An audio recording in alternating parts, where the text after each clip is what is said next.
right.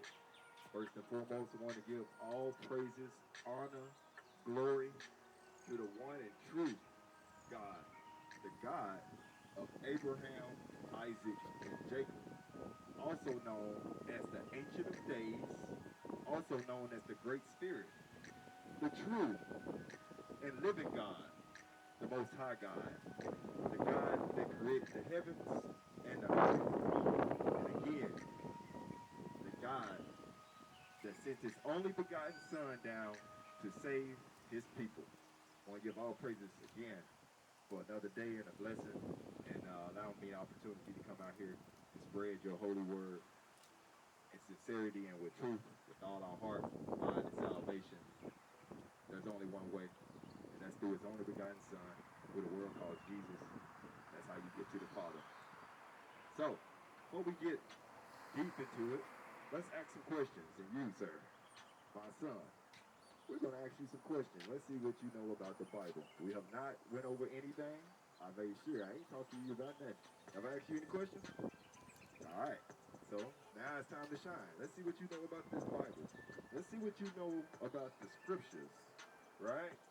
And before we go to the New Testament, anything, any book that you go over, you never start at the end of the book.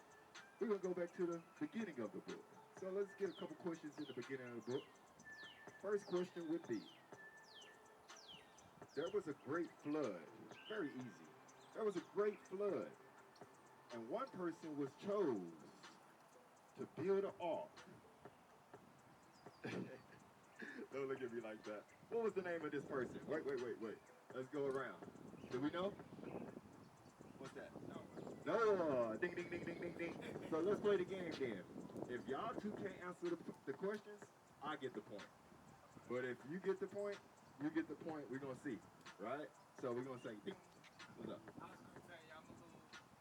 That's all three. Half and half with the Bible. All praises. That's why we out here.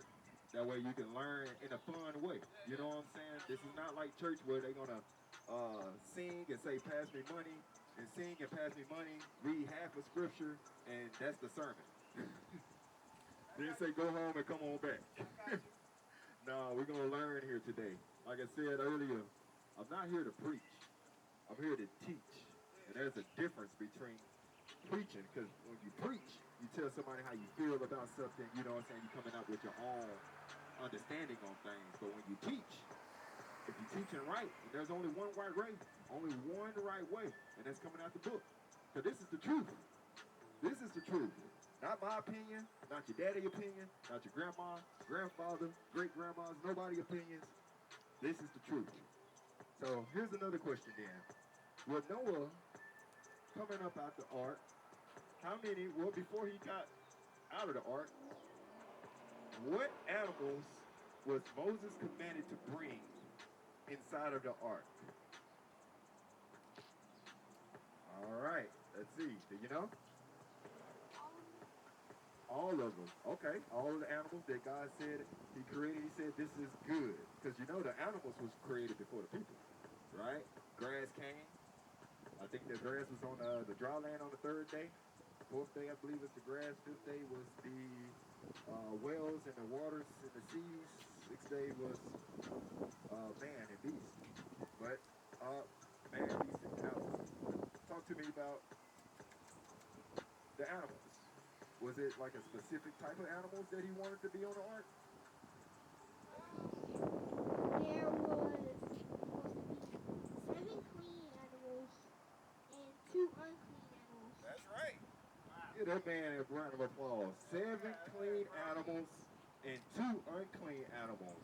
With the 7 animals that's clean, that tells you that even at the beginning of time, God had created us. There's clean animals that you can eat, and there's unclean animals that you ain't supposed to eat. Oh, shoot. Right. So we got 7 clean animals, 2 unclean animals. Give me an example of a clean animal, and then give me an example of an unclean animal.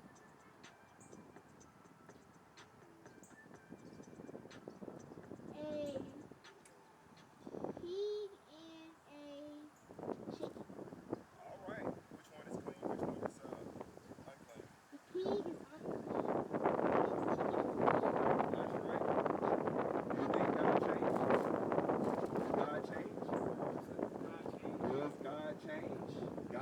not change. According to Malachi 1 and 3.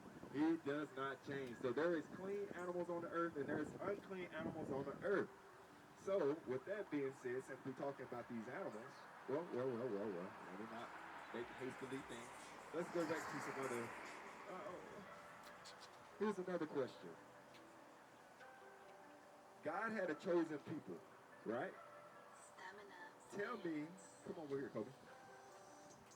God chosen people, right?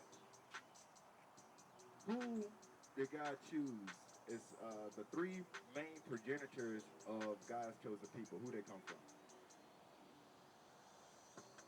Abraham, Isaac, Jacob. There you go. Abraham, Isaac, and Jacob. This is something that's not really taught in church. But out of these three, Abraham to Isaac to Jacob, these was the ones that God said, you're going to be my chosen people. And out of that, Jacob, he had a wrestling match, didn't he, with an angel? And what they call his name after that? Israel. Jacob's name got changed to Israel. Now, the people that comes out of Israel, which is called Jacob, these people are called the what today? Yeah, what do you call the people? Abraham, Isaac, Jacob, he had descendants. What are they called? Israelites. They're called who? The Israelites. The Israelites. The Israelites. So who are the Israelites today? That is the groundbreaking question, and I would say the most secretive question of all questions that's upon the face of the earth. That takes over UFOs, that takes over demons, that takes over any secrets that's upon the face of the earth. And why is that? Because it is prophesied that his chosen people, when they wake up, they're going to come back and rule the world. So here's another good question, because how many sons did Israel have? 12. He had 12 sons. So out of Abraham, Isaac, Jacob had his name changed to Israel. He had 12 sons. So why is this very important to know who you are in the Bible? It's because of this right here. Let me get into the book of Revelation.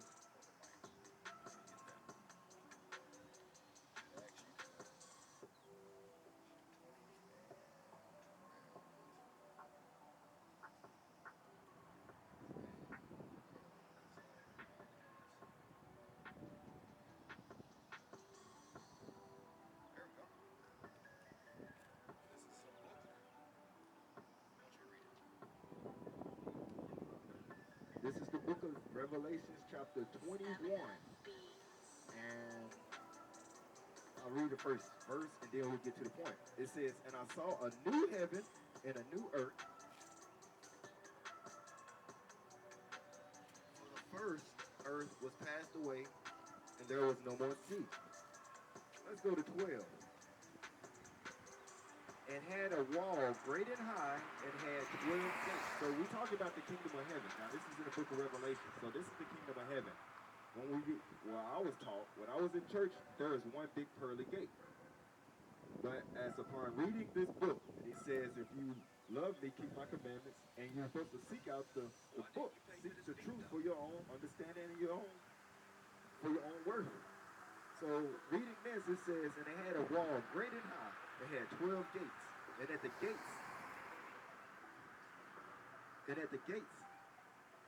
12 angels.